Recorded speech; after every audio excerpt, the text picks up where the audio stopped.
Hello everyone, this is Satish, teacher इन केंद्रीय विद्यालय। तो आई होप आपकी इंटरव्यू की प्रिपरेशन काफ़ी बेहतर चल रही होगी पहले से, और हम लगातार इंटरव्यू सीरीज़ ला रहे हैं और डेमो सीरीज़ कंटिन्यू चल रही है हमारी। लगभग मैंने 11 डेमो जो है KVS PRT के लिए, जो आप इंटरव्यू में वहाँ आप कर सकते हैं, परफॉर्म कर सकते हैं या आपसे जनरली पूछे जा सकते हैं मैथमेटिक्स के, वो मैंने करवा दिए हैं। दूसरी हमारी KVS से रिलेटेड इंपॉर्टेंट क्वेश्चन आंसर्स को लेकर के सीरीज़ है जो हम लगातार ला रहे हैं, वो भी आपके लिए बहुत ही बेनिफिशियल है। लगभग 12 या 13 हम वीडियोस ला चुके हैं। तो अभी ये वीडियो हमारी डेमो की वीडियो नहीं है। जनरली क्या होता है, आपके भी बहुत सारे कमेंट्स आ रहे थे कि कुछ एजुकेशनल पॉलिसीज़ पर क्वेश्चंस लाइए, कुछ आप बताइए यदि इंटरव्यू में कुछ सवाल इससे बन सकते हैं। तो हाँ बिल्कुल, जनरली उनके द्वारा भी कुछ जो हमारे एजुकेशनल रिफॉर्म्स हुए, कुछ एजुकेशनल जो पॉलिसीज चलाई जाती हैं गवर्नमेंट के द्वारा या MHRD के द्वारा जो बनाई जाती हैं, NCERT के द्वारा, वो जनरली पूछ ली जाती हैं।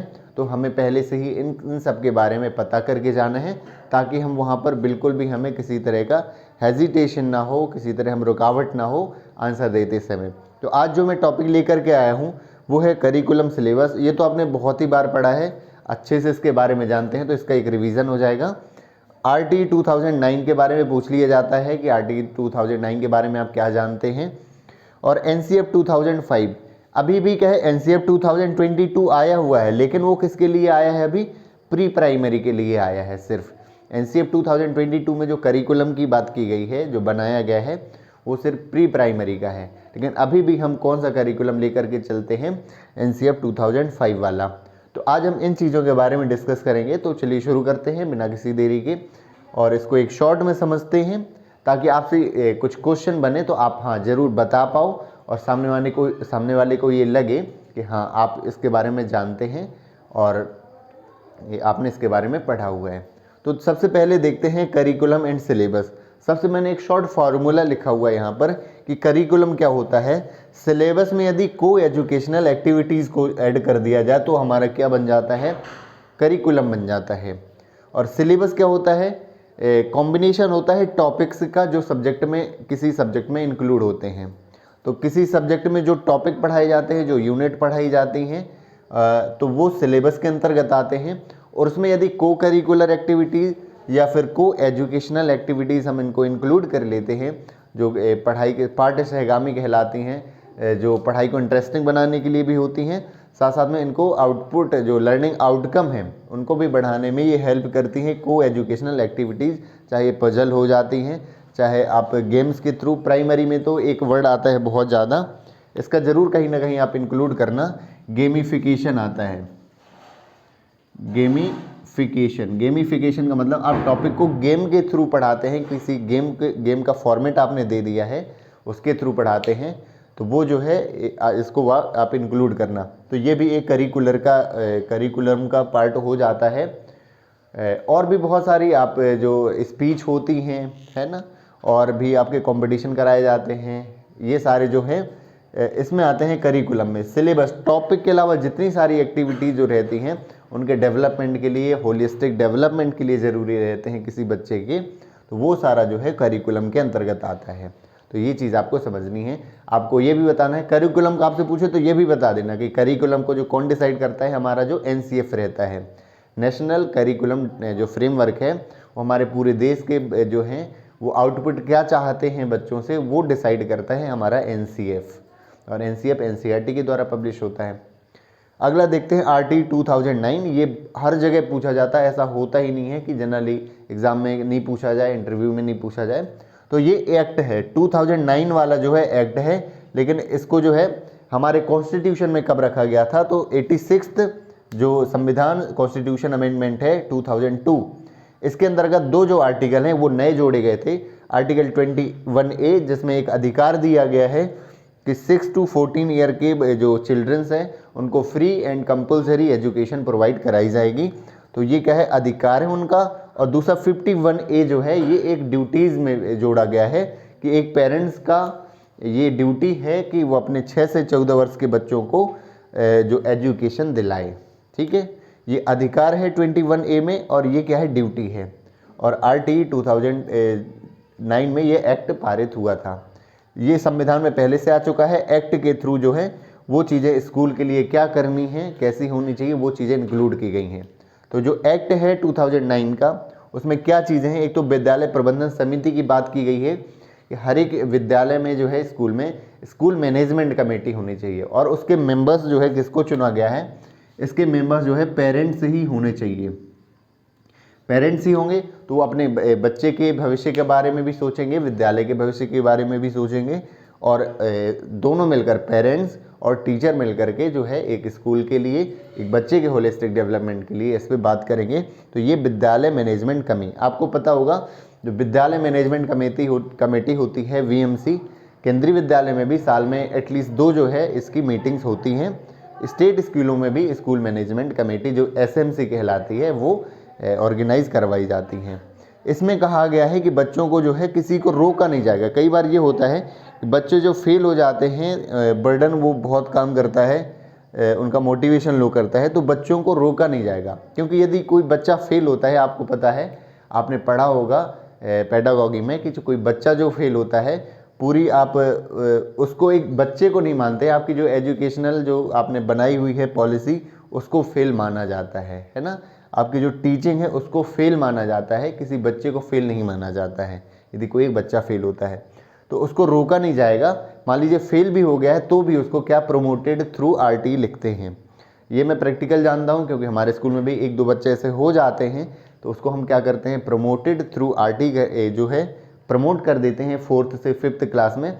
लेकिन 5th क्लास में भी उनकी एक्स्ट्रा क्लास लगवा करके हम 4th का जो है जो नीड्स वो फुलफिल नहीं कर पाया है उनको हम पढ़ाते हैं, जो RT के थ्रू प्रमोट होते हैं। आगे देखिए, वर्किंग आवर्स की बात करेंगे। इसमें फिक्स किए गए हैं कि मिनिमम जो है प्राइमरी के जो हैं लर्निंग आवर्स भी इन्हें कह सकते हैं वर्किंग आवर का, क्योंकि स्कूल में वर्किंग आवर को लर्निंग आवर्स भी कहते हैं। तो 800 घंटे जो है 800 घंटे किसी एक साल में कम से कम होने चाहिए प्राइमरी के लिए, और सेकेंडरी जो है क्लासेस के लिए एक मिनिमम 1000 आवर जो है लर्निंग आवर्स होने चाहिए। जनरली इससे ज़्यादा ही हो जाते हैं, मिनिमम इतने हैं।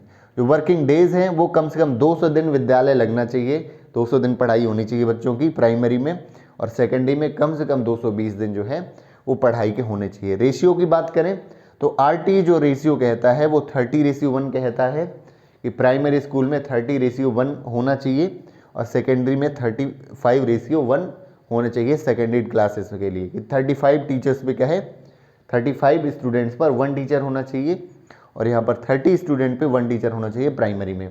लेकिन आप बात करेंगे कई स्कूल, आप केंद्रीय विद्यालय में जनरली 40 का रेशियो देखते हैं। क्या रेशियो रहता है केंद्रीय विद्यालय में, 40:1। अब ये कहाँ से आ गया, ये तो RT के बिल्कुल अगेंस्ट हो गया। तो RT में एक चीज़ और कही गई है कि जहाँ पर स्टूडेंट्स का नंबर 200 से प्लस है, 200 से ज़्यादा स्टूडेंट है यदि किसी प्राइमरी में, तो उनका जो रेशियो अपने आप कितना हो जाएगा, उनका 40:1 हो जाएगा।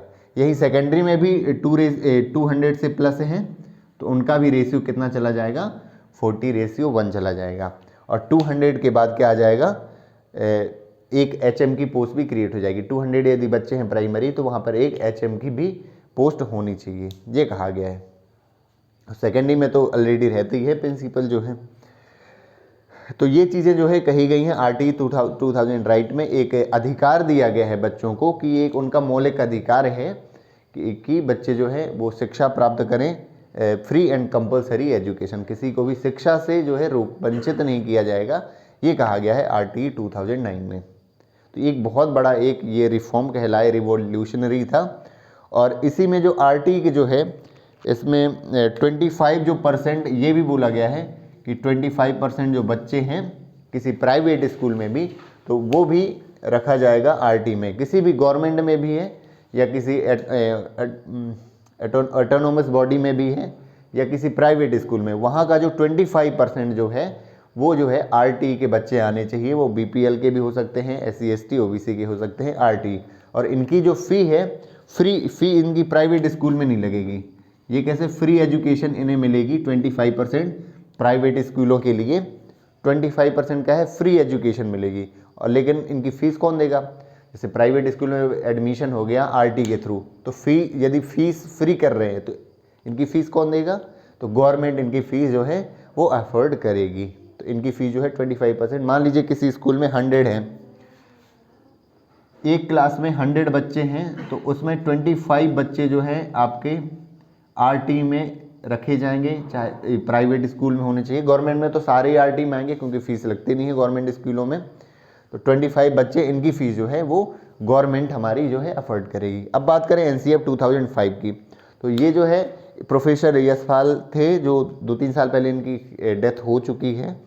इनकी अध्यक्षता में ये कमेटी बनाई गई थी एनसीएफ 2005, और ये पूरा एनसीएफ डिसाइड करता है, इसका फुल फॉर्म है नेशनल करिकुलम फ्रेमवर्क। जो आपने यहीं पढ़ा है पाठ्यचर्या, तो पाठ्यचर्या कैसी होनी चाहिए हमारे देश की, हम क्या चाहते हैं बच्चे की क्या सीखें, कौन कौन सी गतिविधियों में भाग लें और आगे क्या हो फ्यूचर, वो पूरा जो है ये एनसीएफ डिसाइड करता है। ये अलग अलग क्लास के लिए उसमें पार्ट होते हैं। जैसे एनसीएफ पब्लिश होता है उसमें पार्ट होते हैं कि प्राइमरी के लिए है ना 1 to 5th के लिए अलग होता है, 6 to 8, 9 to 10th और 11 12th इनके लिए अलग पार्ट उसमें पार्टीशन रहता है किसी एनसीएफ में। पाठ्यक्रम का मूल्यांकन भी ये करता है बार बार।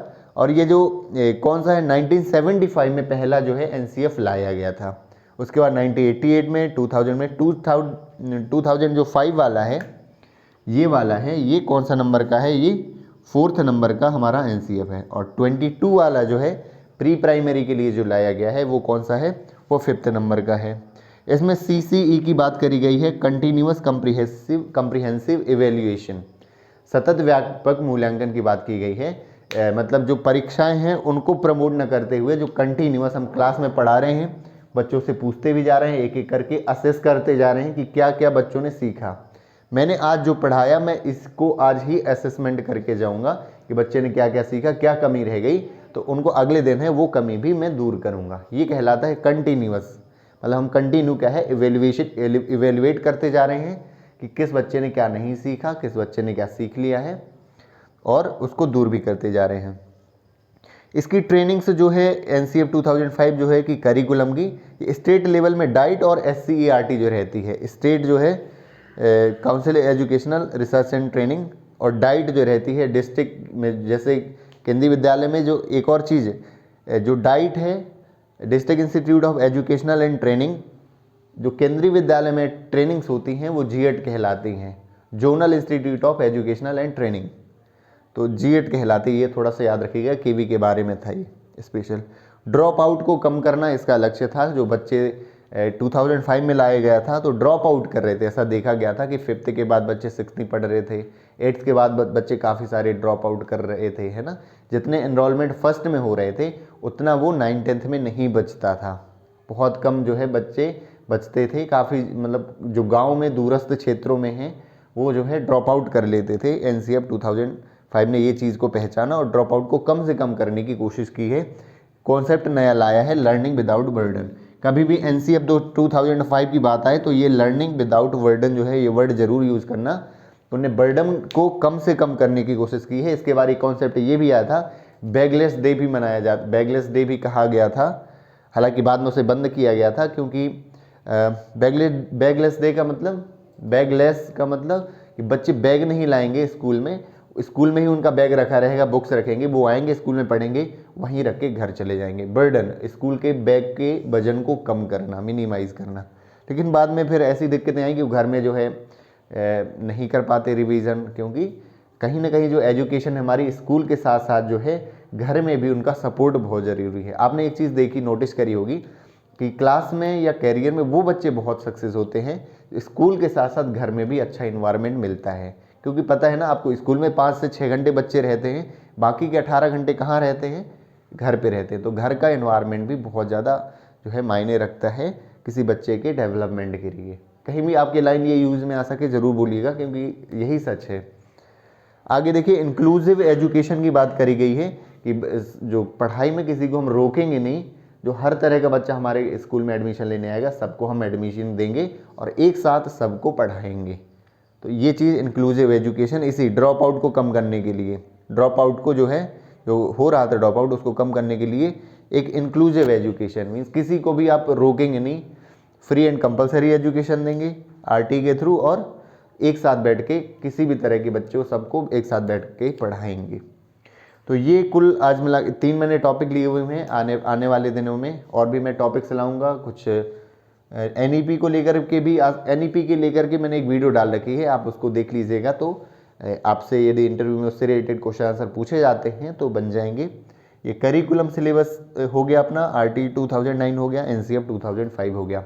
उम्मीद है आपको ये वीडियो पसंद आई होगी, कुछ ना कुछ इन्फॉर्मेशन मिली होगी, और मैंने इस तरह से कोशिश की है बताने की कि आप वहाँ पे कुछ बोल पाएँ। फैक्ट तो ठीक है अपनी जगह है, कई बार नहीं बनते हमसे, तो वो आप रिकॉल नहीं कर पा रहे हैं ऐसा बोल करके काम चला सकते हैं, लेकिन आप कुछ भी नहीं जानते किसी टॉपिक के बारे में तो ये नहीं वहाँ पे चलने वाला कि NCF 2005 पूछा आप नहीं बता पाए बिल्कुल, तो ये एक्सेप्टेबल नहीं होगा वहाँ पे। तो आप पढ़ के जाइएगा, जो मैंने बताया है एक बार रिवाइज़ भी कर सकते हैं, और मैं होप कर रखता हूँ कि मेरी जो बताई हुई बातें हैं आपको समझ में आ रही होंगी। तो सपोर्ट ज़रूर दिखाइएगा कि लाइक्स करते जाइएगा और सब्सक्राइब कर लीजिएगा, क्योंकि सब्सक्राइब करने से आप क्या है कंटिन्यू हमारी वीडियोज़ आती रहेंगी। और आने वाले दिनों में जो हमारी UP टेट जो है, आपका DSSS है, इनकी भी मैं मॉक टेस्ट लाऊंगा टेस्ट के थ्रू, क्योंकि एक मैंने खुद भी ये फील किया है, मैंने खुद भी जब प्रिपरेशन करी है मैंने ज़्यादा से ज़्यादा टेस्ट लगाए थे, और ओनली टेस्ट के थ्रू ही मेरा जो है निकल गया था, बहुत अच्छे मार्क्स आ जाते हैं। पढ़ाई है लेकिन साथ साथ टेस्ट भी लगाते जाते हैं, तो कोई भी एग्ज़ाम जिसके कम मार्क्स हैं, क्योंकि जनरली ये क्वेश्चन रहता है 120 से 130 वाले, उनके लिए मैं बताऊँ थोड़ा सा रिस्क हो सकता है, क्योंकि नॉर्मलाइजेशन में नंबर कम या कम गए थोड़ा सा। तो हाँ, एक दो वीडियोस देखते जाइए, थोड़ी थोड़ी अभी प्रिपरेशन करिए, फुली नहीं डिवोटेड रहिए। इसके 120 से 126 तक नंबर हैं या 120 से कम हैं, क्योंकि थोड़े से चांस तो कम लग ही रहे हैं, है ना। अब और कई कोचिंग्स वाले ऐसा कह रहे होंगे कि आपके तो 115 में हो जाएगा, 110 में हो जाएगा। तो एक चीज़ लॉजिक के थ्रू कोई चीज़ हम कहें तो वो बात सही हम मान लेंगे कि 3-4 लॉजिक आपने जो लगाए हैं उसके थ्रू, लेकिन कई लोग इंटेंशनली ये कर रहे हैं, इंटेंशन से ये चीज़ कर रहे हैं कि जानबूझकर कट ऑफ को कम बता रहे हैं। अब उसकी पता नहीं वजह ये भी हो सकती है कि उनके बैचेस चल रहे हैं, 4-4, 5-5 हज़ार के, 10-10 हज़ार के इंटरव्यू के बैच बेच रहे हैं, तो यदि वो कट ऑफ कम बताएंगे तो आप लोग ज़्यादा से ज़्यादा ले लेंगे। तो थोड़ा सा आंखें अपनी खुली रखिए। इंटरव्यू कोई ऐसी चीज़ नहीं है जो आपको सिखा सकते हैं किसी क्लासरूम में बिठा कर, वो एक इंटरेक्शन का पार्ट होता है। आप यूट्यूब वीडियो इतनी सारी अवेलेबल है, मैं डेमो क्लास ही ले रहा हूँ।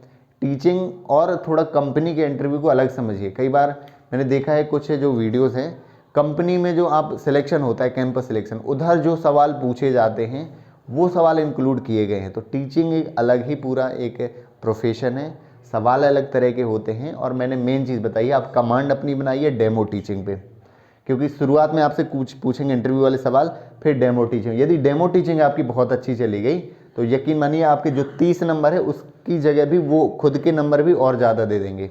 पता है ना आपको कि 30 नंबर की क्या है, डेमो टीचिंग, और 30 का जो इंटरव्यू के सवाल है, तो ये 30 में तो बहुत अच्छे मिलेंगे मार्क्स, ये भी आपके वो चेंज करके कर देंगे, बहुत अच्छे मार्क्स दे देंगे, क्योंकि उन्हें पता है ना ये टीचर कंटेंट पे पकड़ बहुत अच्छी है, तो बाकी चीज़ें तो सीख ही लेगा। वही तो चाहिए उन्हें ना कि केंद्रीय विद्यालय में अच्छे टीचर्स आएँ। तो कंटेंट अपने टॉपिक पर पकड़ रखिए, सब्जेक्ट पर पकड़ बनाइए। प्राइमरी टीचर्स से मैं ज़्यादा कोशिश आप ये करिए कि थोड़ा सा स्टोरी इन्जॉय करिए, जब टॉपिक पढ़ाएं तो उसे इन्जॉय करिए, स्टोरीज़ लाइए, TLM जो है यूज़ करना जानिए। वहाँ मान लीजिए TLM आपके पास नहीं है तो आप उन्हें ये ज़रूर बता दीजिए कि मैं क्लास में यदि इस टॉपिक को पढ़ाता तो मैं ये TLM सर यूज़ करता। बाकी टेंशन मत लीजिए, टेंशन लेने से क्या है कि तैयारी हो नहीं पाती है रेगुलर। हम क्या है कहीं ना कहीं रुकावट बनता है टेंशन। तो टेंशन फ्री होके आप ऐसा मानिए कि यदि आप कंटेंट डेमो टीचिंग आप करेंगे और आप विश्वास रखिए खुद पे, ज़रूर सिलेक्शन आपका हो जाएगा। So thank you so much for watching this video. मिलते हैं अगले वीडियो में।